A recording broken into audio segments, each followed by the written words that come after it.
We're Group 28. This is our microeconomics presentation, and I'm Cynthia from International Business. Our first question is about COVID-19 pandemic. The COVID-19 pandemic is impacting Taiwan economy and the rest of the world.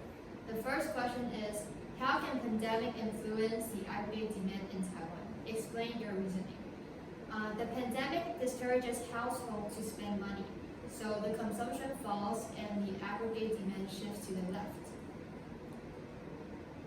The second question is, use appropriate models to analyze the impact of COVID-19 pandemic on Taiwan economy in the short run and in the long run. So in the short run aggregate demand curve shifts to the left, which the blue aggregate demand 81 shifts to the red line. And the output falls from Y1 to Y2, which causes recession. And the overall price falls from P1 to P2. So it causes deflation. In the long run, the economy will remedy itself. So the short run aggregate supply curve will shift to the right, which is the blue line to the red line. And the output goes back to its natural rate, and the overall price further falls from P2 to P3. So the recession solved and deflation is not solved. The third question. In theory, what should policymakers in Taiwan do in response to the short-run economic fluctuation caused by COVID-19 pandemic? So policymakers should try to eliminate the recession, which is to shift the aggregate demand curve to the right. So it needs to give people money to stimulate their consumption. Fourth question. Based on your own research, what policies have been already implemented by Taiwanese authorities in response to COVID-19 pandemic? So there are three kinds of relief. The first one is financial aid. It provides businesses and workers with 700 billion NT dollars in loans. The second one is consumer voucher program, which is we can purchase 300 NT dollars worth of vouchers for 100 NT dollars. The second kind of relief is employment assistance. The first one is to employment workers. Workers who lose jobs during the outbreak will receive the usual unemployment payments. And for companies who hire these workers will receive compensation. The third kind of relief is tax assistance. Tax deadlines have been eased. So the deadline for filing and payment of 2019 income taxes have been extended by 1 month. The last one is for a vehicle that is not in use. The vehicle license tax will not be levied for that period of time. The fifth question is, please choose one of these policies and use the macroeconomic knowledge to explain why the government implements such policy is in response to the pandemic. So we're going to use a consumer voucher program to explain this. So the consumer voucher program encouraged spending and stimulate the economy, which makes the aggregate demand curve to shift to the right. So the equilibrium point B goes back to point A. So it solves the deflation. It goes back to P1 and solves the deflation, and the recession problem is also solved.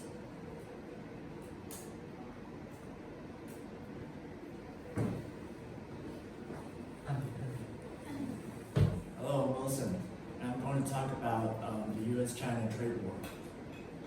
So the first question is, please introduce more about the trade war between USA and China. And so we start to talk about the backgrounds and positions of both of the countries. So let's start from USA. The U.S. President Donald Trump has long accused China for unfair trading practices and intellectual property theft. And the strongest intention of declaring the trade war is because of the trade deficit with China.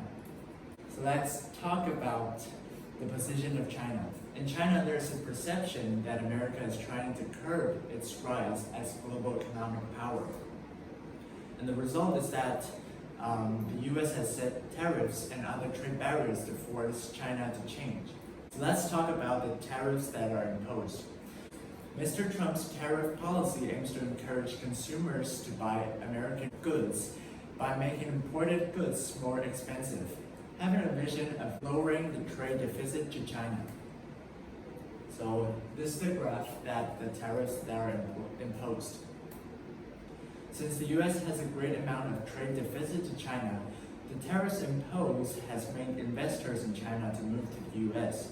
Consequences and impacts of the trade war will later be explained in the following answers.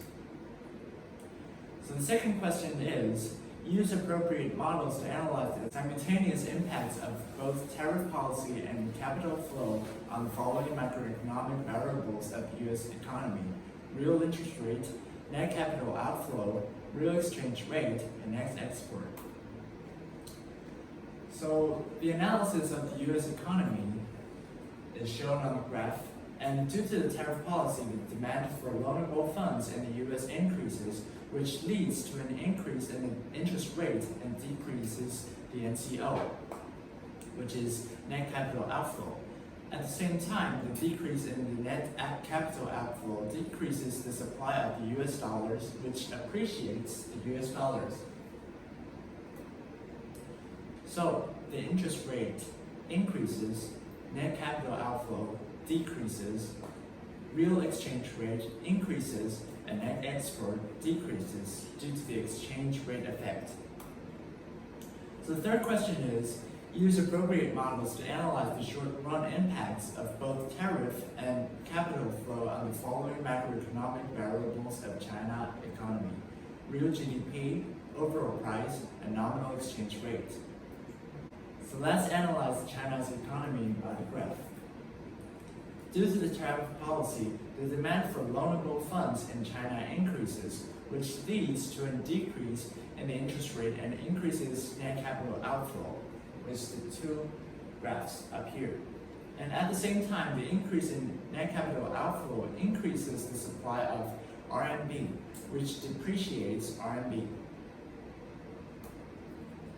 So, the real GDP in China increases, the overall prices increases, and nominal exchange rate decreases. And the fourth question is, based on your analysis, do you agree with the belief of the President Trump? So in conclusion, through our analysis of the US economy, the trade war between the US and China has led to a declining of net export. As a result, we do not agree with President Trump. Hi, I'm Angela. Talking about quantitative easing policy. What is quantitative easing policy? It's a form of unconventional monetary policy in which a central bank purchases longer-term securities from the open market in order to increase the money supply and encourage lending and investment. What is the difference between quantitative easing policy and conventional monetary policy? Conventional monetary policies are buying or selling short-term bonds, for example, open market operations.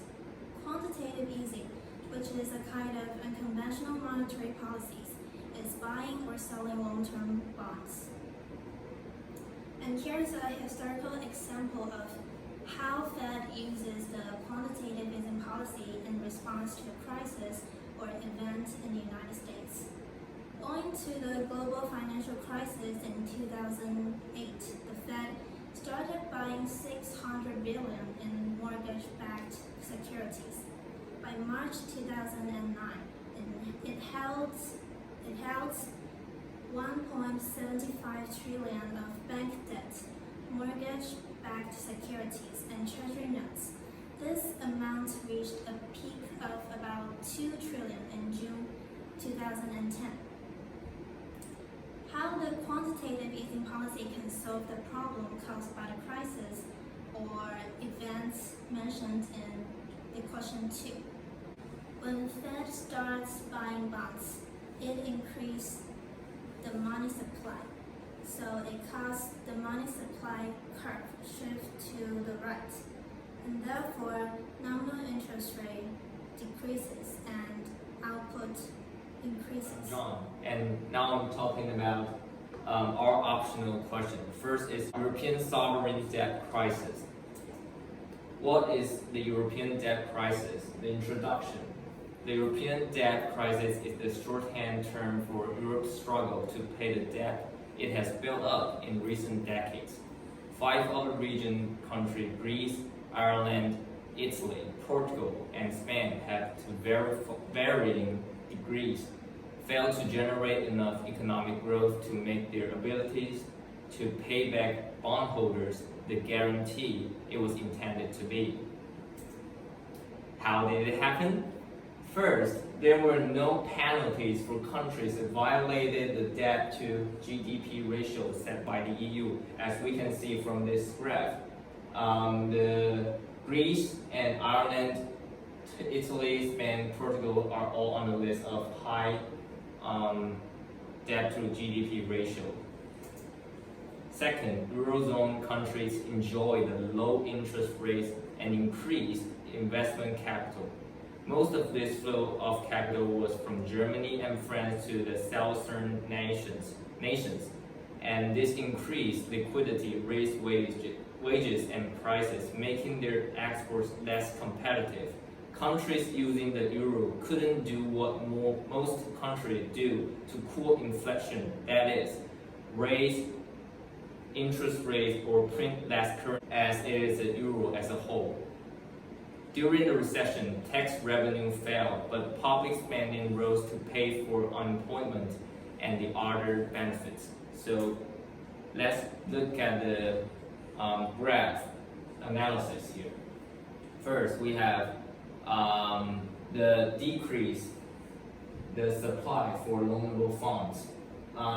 So it increased the real interest rates. And then hopping to the next one, we got, because of the rise of real interest rate, the NCO also rises and shift the curve to the right. And then the real exchange rate is decreased due to the rise of NCO. So let's talk about the effect of European debt crisis. First, real interest rates increases, net capital outflow increases, real exchange rates decreases, and net export increases. And now we're talking about the second optional question we did together. It is Abenomic. What is Abenomic exactly, and what are 3 arrows mentioned in the Abenomic? First arrow, structural reforms. Second, fiscal stimulus. Arrow 3, monetary easing. And there are other goals that are coming along these 3 arrows. First, inflation targeting 2%. Encourage private investment. Own national bond through open market operation. And unlimited quantitative easing. So, because of the quantitative easing policy, the National Bank of Japan print more money to decrease its interest rate, and thus the interest rate is lower, and then it affects the NCO and increases the NCO. It also affects the real interest rate, which is lower by the increase of NCO. So let's talk about some positive effects of Abenomic. First, the yen currency depreciates, which benefits Japan exports. Second, cause the reduction of interest rates, which brings more money to the economy.